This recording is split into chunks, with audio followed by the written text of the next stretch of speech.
Actually doing a segment on the Haida filters. It was a request from Graham Davis that we bring some neutral density filters onto the show and just let you see what they do.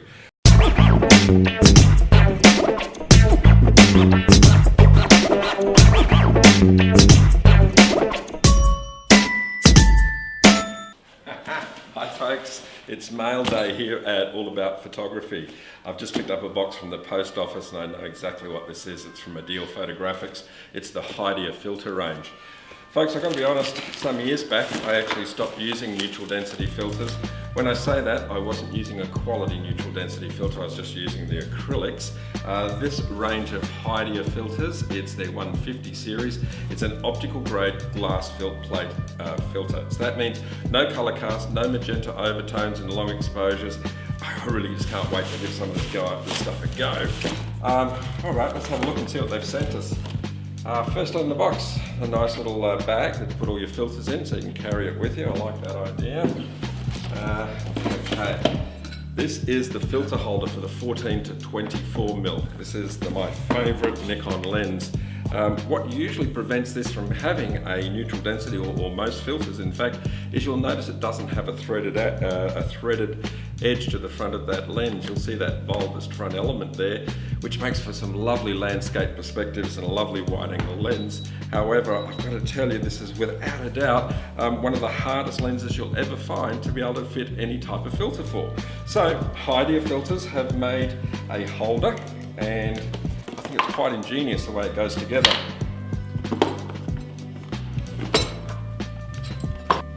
Okay, so there's three parts here that I've got to put together.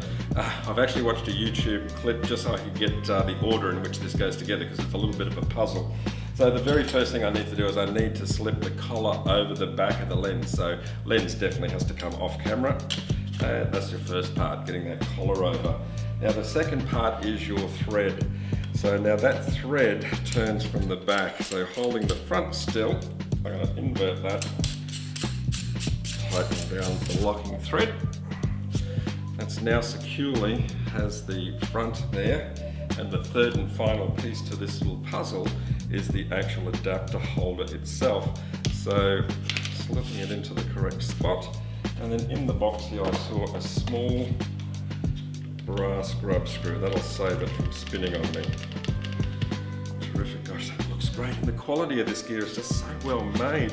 I don't suppose you can actually see it in the video there, but this is a lovely foam moulded section right on the front of the aluminium. That's going to go right up against the glass plate filter, giving it a perfect light seal. Okay, let's pop that back on the camera. Oh gosh, that even looks and feels the business for sure. I love it.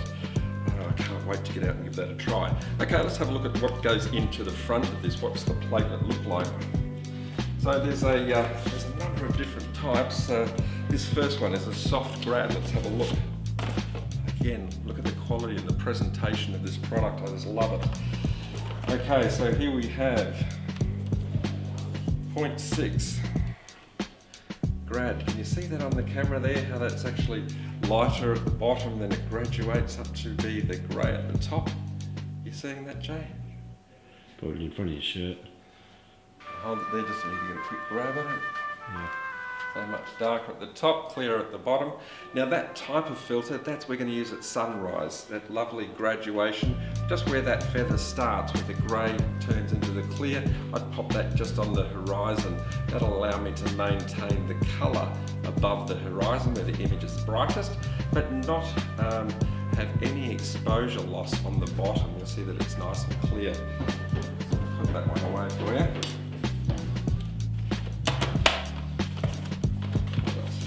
Here. A hard grad. Let's have a look at the difference of a hard grad. So along the same lines as the previous filter, you see how that feather, it goes from clear to dark very quickly. That's why it's called a hard grad. Now obviously this is for maybe say a sunset, where that first part of the last part of that sunset, as things start to get darker, well then it's going to come alive in the sky after that, a couple of minutes after golden hour.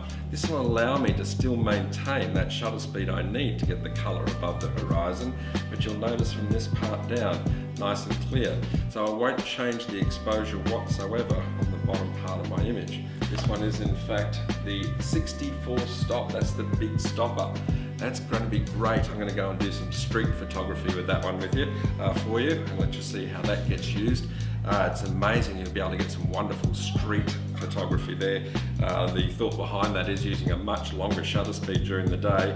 Those things which are on the move, they should disappear, they should become invisible, and those things that decide to stay there for a little bit longer, like a parked car or someone standing still, for example, for a period of time, they'll come out, but everything else should disappear.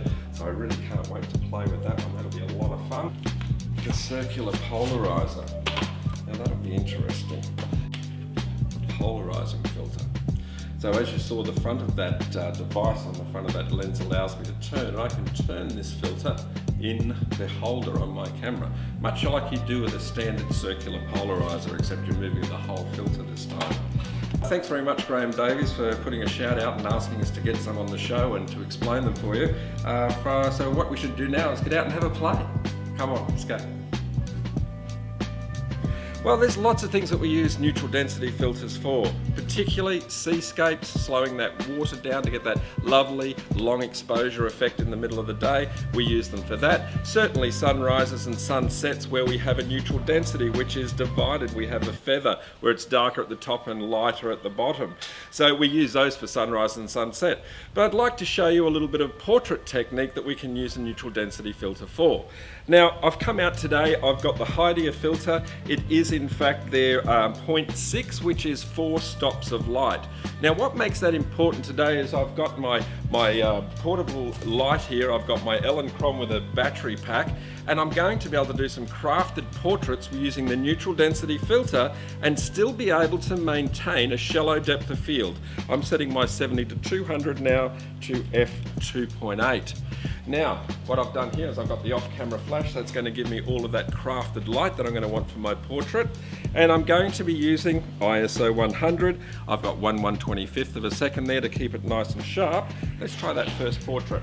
Okay, Katie, can I just get you to look into the light for me? Okay, and eyes back to the camera, please. That's great. Looking terrific. Wonderful. Nice smile. Great. One more for me. Terrific. All right, that's really nice. And as you'll see here, we'll show this to you, we'll put this up on the screen, but I've got that lovely studio light in that portrait setting. I'm able to use my 70 to 200 f2.8, meaning I've got that lovely background blur, all thanks to a 4-stop neutral density filter.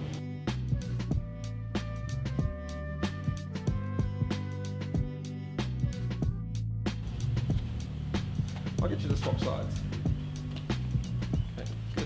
Same sort of pose again, if you don't mind. Yep, just lay back into it. Yep, shift your weight to your other foot. Yep, and point your toe.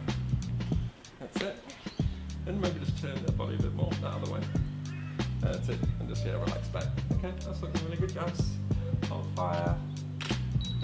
Okay, let's sound a bit more happy. That's lovely. And again.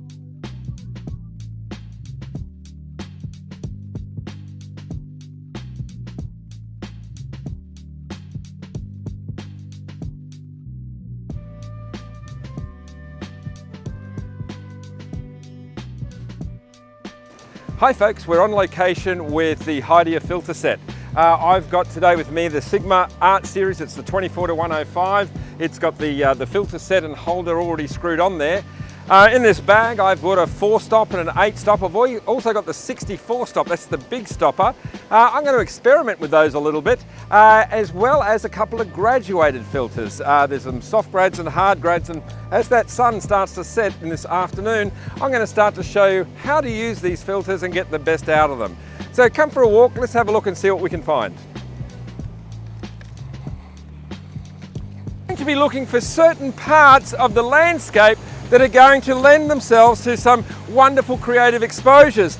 I'm intending to actually turn the shutter speed down, well, much lower than you normally could during the day if you didn't have a neutral density filter set. So come along, I'm going to show you a couple of these interesting spots that I'm talking about.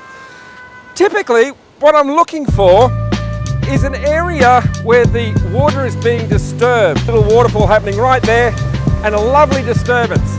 Okay, so we're going to be able to make something of that for sure. So now that I've got my foreground interest, I'm going to start to look at composition. Look, I really like this. There's a bit of colour coming out over this right-hand side. And I certainly favour that over this shot here because that background is much brighter than over here. So I'm typically trying to shoot in a flatly lit area so I don't get those variances of light and shade. All right, give me a second. I'm going to put on one of the filters, set up my tripod, and let's start and see what we can make of this. I would like to think that at a reasonably low ISO, when I say reasonably low, I'm talking in the range of 100 to 200 ISO, I should be able to get somewhere close to that 1 whole second mark. And I'm going to be shooting between f8 to say f16. There's two reasons for that. The aperture is certainly one of the most effective ways of getting light to be blocked out of the camera. The second reason is the higher the aperture number, the more light it blocks, but the happy accident is you receive a high depth of field image, meaning that everything will stay in focus with the higher aperture numbers. Okay, so let's do a couple of camera settings.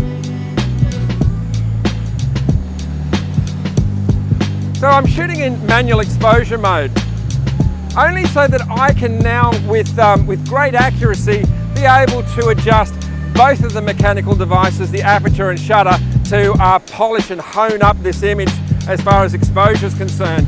So the first thing I'm going to do is get the ISO. There I am at 100 ISO.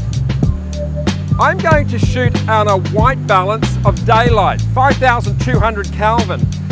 This is going to give me the most authentic looking image, like I see it with my own two eyes.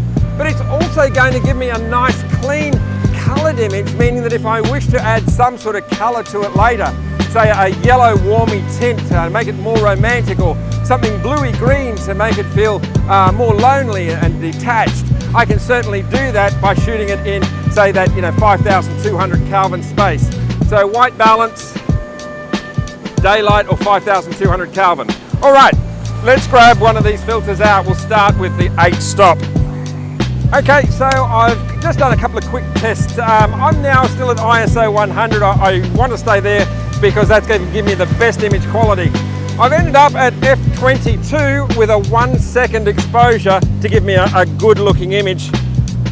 And now I'm just adjusting my height of the tripod because I want to get down nice and close and shoot right up this alley. Okay, this is looking pretty good. Gosh, that's working well, that little bit of a waterfall there. Okay. Now I'm waiting for the water to come in, and I'm waiting and I'm waiting and I'm waiting. It's starting to recede. The waterfall's starting to work. There's one. I'll get another one in. I'll wait for that water to recede one more time, watching for that little waterfall to start working, and into it. Getting 2 or 3 opportunities for each time that water comes out. Okay, a couple on the way in. Completely different looking image.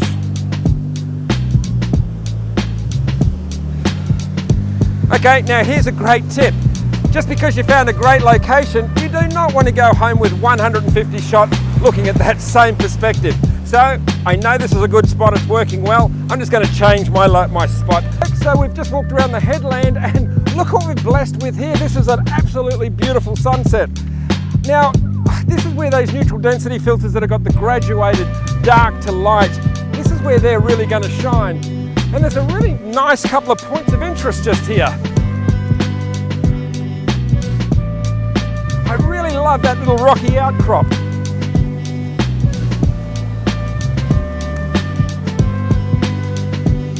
First thing I'm going to do is I'm going to change my filter set, and in we go with the graduated filter, and I'm going to want to be putting that feather right on the horizon line. So I'll just get that much of it done first for you.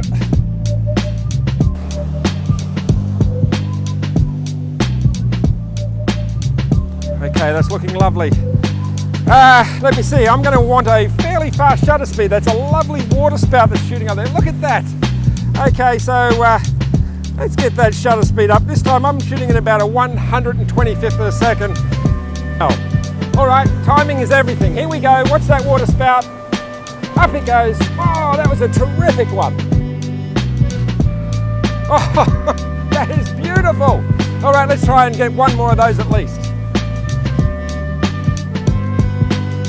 In she comes. Oh, that's beautiful. I'm going to wait for one more. Ah, yeah, sure, darling. Here we go. Nice and full. Oh, that one was an absolute fizzer.